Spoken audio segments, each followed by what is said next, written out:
പ്രിയ ഉദ്യോഗാർത്ഥികളെ, പ്രമുഖ private scheduled commercial ബാങ്കായ ഫെഡറൽ ബാങ്ക് കേരളത്തിലെ ഏറ്റവും മികച്ച ബ്രാൻഡുകളിലൊന്ന് പ്രൊബേഷണറി ഓഫീസർ തസ്തികകളിലേക്ക് അപേക്ഷ ക്ഷണിക്കുന്നു.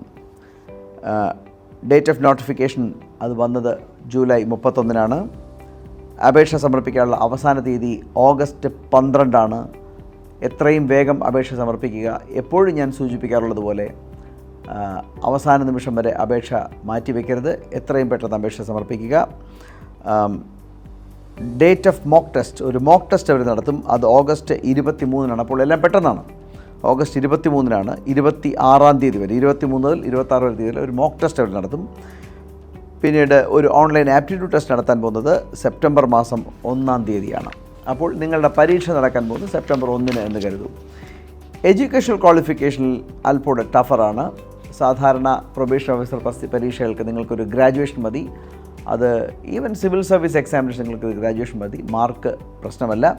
എന്നാൽ ഫെഡറൽ ബാങ്ക് എക്കാലവും വിളിക്കുന്നത് പോസ്റ്റ് ഗ്രാജുവേറ്റ്സിനെ മാത്രമേ അവർ വിളിക്കുകയുള്ളൂ. പ്രൊബേഷൻ ഓഫീസർ തസ്തികകളിലേക്ക് പോസ്റ്റ് ഗ്രാജുവേറ്റ്സിന് മാത്രമേ അപ്ലൈ ചെയ്യാൻ പറ്റുള്ളൂ. അതുമാത്രം പോരാ, നിങ്ങളുടെ +2, ഗ്രാജുവേഷൻ, PG എല്ലാത്തിനും 60% മാർക്കും നിഷ്കർഷിച്ചിട്ടുണ്ട്. ഏജ് 27 വയസ്സ് കഴിയാൻ പാടില്ല. 1/6/97. ഇത്തരം കാര്യങ്ങളൊക്കെ ഞാൻ സൂചിപ്പിക്കുന്നുണ്ടെങ്കിലും ഫെഡറൽ ബാങ്കിൻ്റെ വെബ്സൈറ്റിൽ കയറി അവരുടെ കരിയർ എന്ന ഭാഗം വിസിറ്റ് ചെയ്ത് വ്യക്തമായി നോട്ടിഫിക്കേഷനിൽ, ഒഫീഷ്യൽ നോട്ടിഫിക്കേഷനിൽ എന്താണ് പറഞ്ഞേക്കുന്നതെന്നും മനസ്സിലാക്കണം. അങ്ങനെ വേണം സീരിയസ് ആയിട്ടുള്ള കാൻഡിഡേറ്റ് അപേക്ഷ സമർപ്പിക്കാൻ. ഇത് ആപ്റ്റിറ്റ്യൂഡ് ടെസ്റ്റ് എന്ന് പറയുന്നത് സാധാരണ ബാങ്ക് പരീക്ഷകൾ പോലെ തന്നെയാണ്. ഒരു വ്യത്യാസവുമില്ല. നല്ലതുപോലെ പഠിക്കുക, വിജയം വരിക്കുക. സെപ്റ്റംബർ 1-നാണ് പരീക്ഷ.